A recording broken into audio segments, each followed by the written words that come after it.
So the powdered sugar and cocoa butter trick works well if you're just trying to approximate shapes. If you're trying for a little bit more detail, say you're trying to reproduce something a little more organic, like suppose you needed for some reason a cigarette lighter, something like this in your piece. Well, that you want a fairly faithful reproduction of. It would be hard to get by using the cocoa powder or powdered sugar impression technique. So thankfully we have other tools at our disposal. This is a rather odd one. This is called TheraPutty, and this is something that's actually used by physical therapists and occupational therapists as a way of increasing hand strength. Basically, this is given to patients and they just press it in their hands. This is really just a firm version, a very firm version of Silly Putty. It's almost exactly the same stuff, but in a firmer formulation. And we can use this to improvise chocolate molds. This is the way this works. We take the TheraPutty and we take a foil container that will be big enough to accommodate the object that we're trying to reproduce. So in this case, that's about the right size. I take my lump of TheraPutty, I put it in the tin container and press it out more or less flat.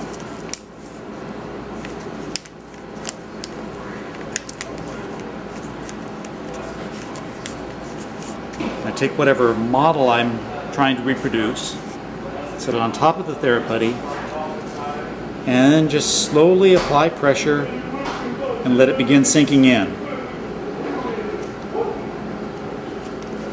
When it's about as far in as I need it to be, the act of pressing it in takes the TheraPutty and slopes it down, but I don't want those sloped sides. I want more clearly defined sides. So I go through with the tip of my thumb and I push the TheraPutty in against my model.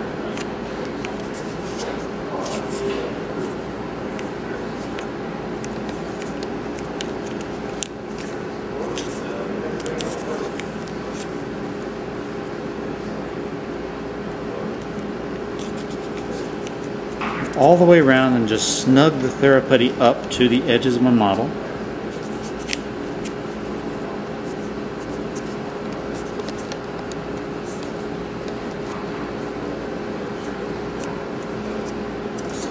And now all I have to do is pop it out. This is kind of the hardest part of the operation. You just have to sort of grab a corner of your model and pull it up.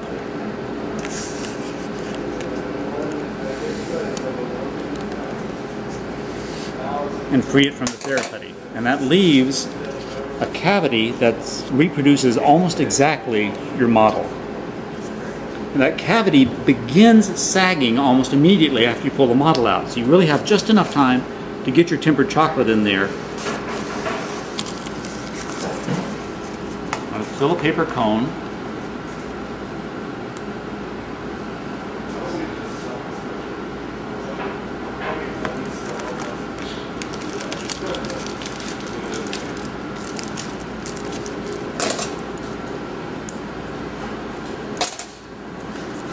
And use my cone to force the chocolate into all the little recesses, because it's not going to try to flow in there all by itself.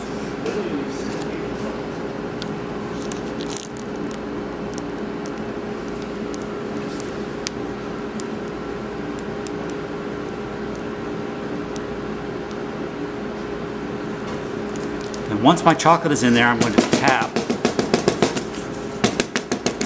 to get the chocolate to level out and flow into all the recesses. And then I'm going to pop this in the fridge. Those are a couple of techniques, especially the TheraPutty. The TheraPutty gets used an awful lot in these pieces. There are limitations to the TheraPutty. It can capture the detail beautifully. If you were to make an impression like that with a coin, it would capture all of the surface features of the coin, for instance, down to the tiny little numbers.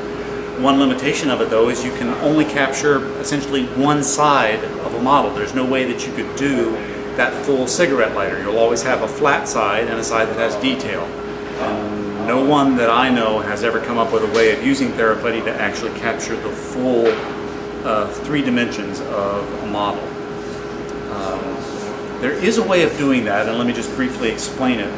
It's not something that we use an awful lot because it's rather expensive to do, but I'm very supportive of people. If this is really the only way you can get a certain shape, I will walk you through this. This is to make what's called a gelatin mold. To make a gelatin mold, essentially you use gelatin bloomed with just enough water to actually just swell it out, and then you melt it. So what you end up with is an extremely concentrated gelatin solution. And you're going to use that to create your mold. So say you're molding, creating a gelatin mold of, I don't know, a banana, something like that. Basically you would find a container that's slightly larger than the banana. You would pour some of your super strong gelatin into the bottom of it, say a half-inch layer of the gelatin into the bottom of your container. Allow that to set. You put that in the fridge and let it set. When it sets, it becomes a rubbery consistency. The stuff is so strong that it turns into almost rubber. You would then take your banana, place it on that half-inch bed of gelatin, and then fill the container with the strong gelatin to a depth of about a half-inch over the top of the banana. If it's an object that's going to try to float, you actually use some liquid gelatin to glue the object down to that initial bed of gelatin so that it won't try to float when you add the remainder of the liquid gelatin. Then you allow that to set completely. So basically what you end up with is your model, your object, embedded in this rubbery block of gelatin. You pop that out of the container so that you have the gelatin with the object inside, and you use a knife to basically reach down and reach all the way through with the point to the model and cut that block of gelatin in 2 all around the model. You separate the 2 blocks of gelatin, remove the model, put the 2 blocks of gelatin back together again, and drop them back into the container. So now you have the container holding those 2 halves of the gelatin together, and in the middle there is an empty space where the model used to be. You then bore a hole into the top of that gelatin cavity, and using your pastry bag, you fill that cavity with chocolate, put it back in the refrigerator, and in a matter of an hour you can pull that out, separate the blocks of gelatin, and you have the original model reproduced in solid chocolate.